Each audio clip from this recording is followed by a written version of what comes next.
এখন শরণখোলা লঞ্চঘাট থেকে বালেশ্বর নদী হয়ে সুন্দরবন যাব। সেটা 10 জন। এই বোটটা ভাড়া নিয়েছি 2500 টাকা দিয়ে। এর আরেকটা বোট আছে চাপড়ালা, ওটা একটু ভাড়া বেশি, যেহেতু আমরা মানুষ কম তাই ছোট একটা বোট ভাড়া নিয়েছি। আমরা ওই মাদারচর যাব। আর নদীটা এখন খুবই শান্ত, তো শান্ত নদীতে আমরা হচ্ছে জার্নি করতে পারি, কারণ যখন নদী উত্তাল থাকবে তখন এই গভীর নদীতে যাওয়া যাবে না। প্রাকৃতিকভাবে অনেক সুন্দর। এটা হচ্ছে শরণখোলা রেঞ্জের একদম কাছাকাছি অবস্থিত। তো এই রেঞ্জের মানুষ এখানে প্রচুর পরিমাণে নারিকেল পাওয়া যায়। আর মাদারচর একটা আজব একটা ফল দেখলাম। এই ফলটা ডাব খাওয়ার জায়গা পাবি না তুই।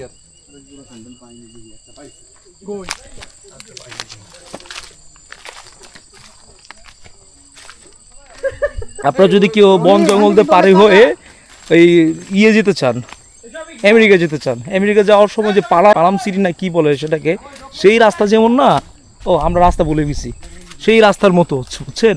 তো আপনারা যদি কেউ আমেরিকা যেতে চান, আমেরিকার ট্রায়ালের জন্য এদিকে আসতে পারেন, দেখতে পারেন। আমার সঙ্গীদের হারিয়ে ফেলছি।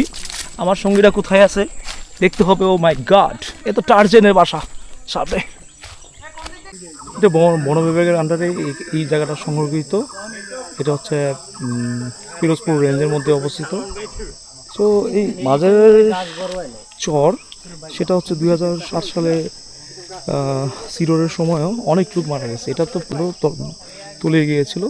সো তখন হচ্ছে আগে অনেক ঘনবসতিত ছিল, বাট এই 2007-এর পর হচ্ছে সিডরের পর এখানে মানুষের জনবসতি কমে গেছে, কারণ সিডরে অনেক ব্যাপক ক্ষতি হয়েছে, সামাজিক অবস্থা অনেক ক্ষতি হয়েছে, তাদের ঘরবাড়ি সব ডুবে গেছিলো, মানে হাজার হাজার মানুষ মারা গিয়েছিল।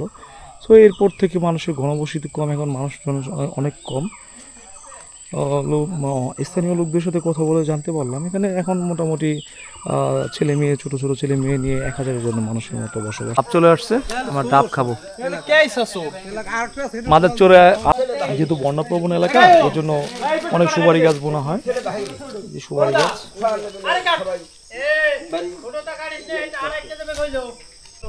ডাব কেমন লাগতেছে? আলহামদুলিল্লাহ, মধু। সো আমরা হচ্ছে এখন শরণখোলা রেঞ্জ দিয়ে একদম ভিতরে চলে যাব।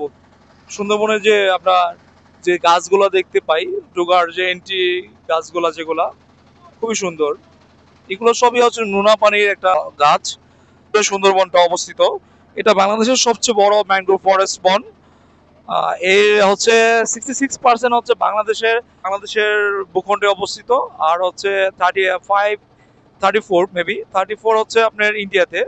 সো ওই হিসাবে আপনি ক্যালকুলেশন করলে হচ্ছে প্রায় 6500 সামথিং বর্গ স্কোয়ার ফিট হচ্ছে বাংলাদেশের আন্ডারে আছে। সো আমরা যাচ্ছি বাংলাদেশের, যেহেতু আমরা বাংলাদেশের নাগরিক, বাংলাদেশের যেগুলা বন আছে সেগুলো আমরা এখন কভার করবো। টুরিস্ট অফিসাররা এখানে আছে। এখান থেকে হচ্ছে আমরা শরণখোলা ফরেস্ট স্টেশন, এখান থেকে আমাদের ট্রাভেল পাস নিতে হবে। ট্রাভেল পাস নিয়ে একজন গাইড নিয়ে আমরা ভিতরে যাব।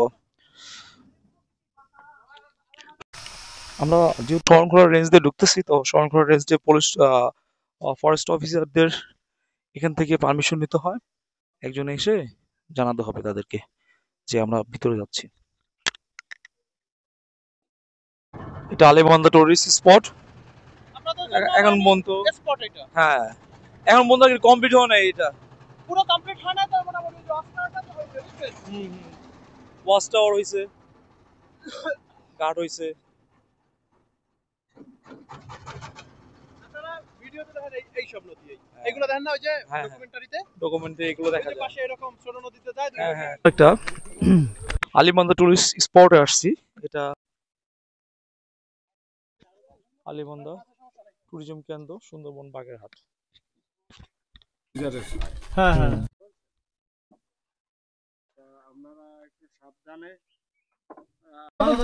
এখানে যে গাইড আছে সে বললো যে আজকে হচ্ছে একটা বাঘ আছে, সে বাঘে হরিণ ধরছে কিছুক্ষণ আগে, একটা তার বাচ্চা সহ বাঘ নিয়ে আসছিল। বাঘের আলিবান্ধা টুরিস্ট স্পটে ঠিক এই টয়লেটের পাশে আজকে সকালেই এটা বাঘ হরিণ শিকার করছে এখানে। তো এই জায়গাটা খুবই ডেঞ্জারাস। আমাদের বেশি ভিতরে যাইতে না বললো, আর হচ্ছে সবাই দলবদ্ধভাবে থাকি সেই কথাই বললো। তো আপনারাও, সুন্দরবন যতটুকু সুন্দর কিন্তু তার চেয়ে বেশি ভয়ঙ্কর, তাতে বেশি ডেঞ্জারাস। আলিবান্ধা টুরিস্ট স্পটে করম জলের মতো একটা ওয়াকওয়ে করছে, হ্যাঁ, বনের মাঝখান দিয়ে একটু হাঁটার জন্য একটা ওয়াকওয়ে করা। খুবই ভিতরের দিকে যাচ্ছি আমরা। এটা হচ্ছে সুন্দরী গাছ, সুন্দরী কাঠ সুন্দরবনের। এই যে সুন্দরী গাছের শিকড় দেখলে সবই সুন্দরী গাছের শিকড়। এগুলো তো সবই সুন্দরী কাঠ, দেখো না ওই যে সবই সুন্দরী কাঠ।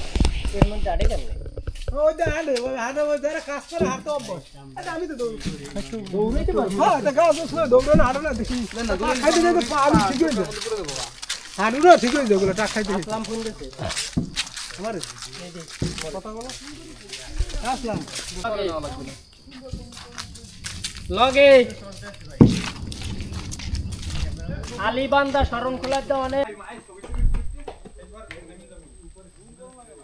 আলিবান্ধা ম্যানগ্রোভ টাওয়ার। এই টাওয়ার ওয়াচে থেকে আপনি পুরো ম্যানগ্রোভের যে এই জায়গাটা সব দেখতে পাবেন। অনেক বাইরে উঠছে, কেমন লাগতেছে উপর থেকে দেখতে? দেখা যায়?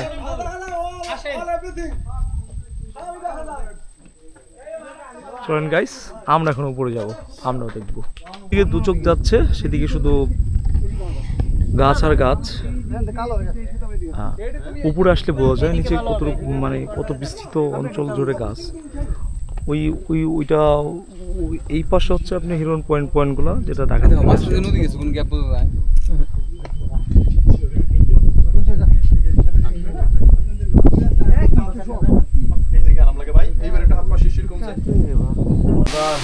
সুন্দরবনে আমরা আসলাম, প্রকৃতি দেখলাম, সবকিছু দেখলাম, শুধু দেখার বাকি ছিল বৃষ্টিটা।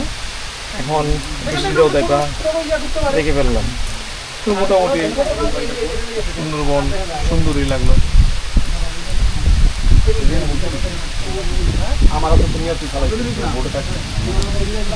অডিয়েন্স রিকোয়েস্ট, অডিয়েন্স কিছু একটা গান গাওয়ার রিকোয়েস্ট করছিলেন? স্টুডেন্টস কম। তুমি মোর জীবনে অডিয়েন্স রিকোয়েস্ট না করলে আমি গাই হৃদয়ের সুখের দোলা একটা ভিডিও করে গান গাই। এতক্ষণ ওয়েদারটা খুব সানি ছিল, বাট হঠাৎ করে আকাশের অবস্থা একটু মেঘাচ্ছন্ন দেখাচ্ছে। ও দূরে দেখা যাচ্ছে খুব বৃষ্টি হচ্ছে, কারণ খুব মেঘলা মেঘলা লাগছে।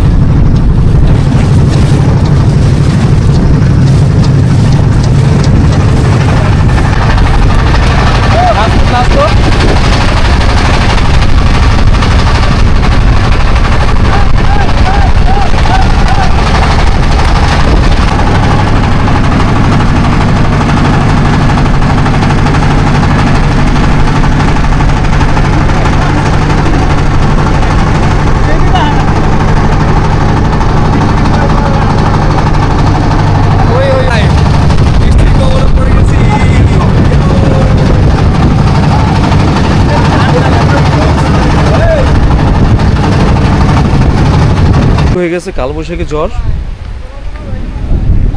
হচ্ছে জ্বরের সিজন।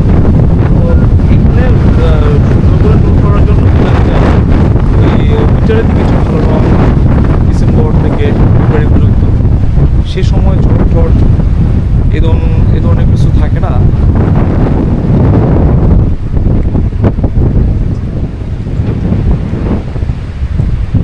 আর এখন হচ্ছে ঝড় বৃষ্টির সময়, কখন হঠাৎ করে নদী উত্তাল হয়ে যায়, বড় ধরনের দুর্ঘটনা। যাচ্ছি সুন্দরবনের একদম গহীনে, জানি না কতদূর যাওয়াটা সেফ হবে, বাট আমরা যাচ্ছি। শরণখোলা রেঞ্জের একটু ভিতর দিকে যাচ্ছি।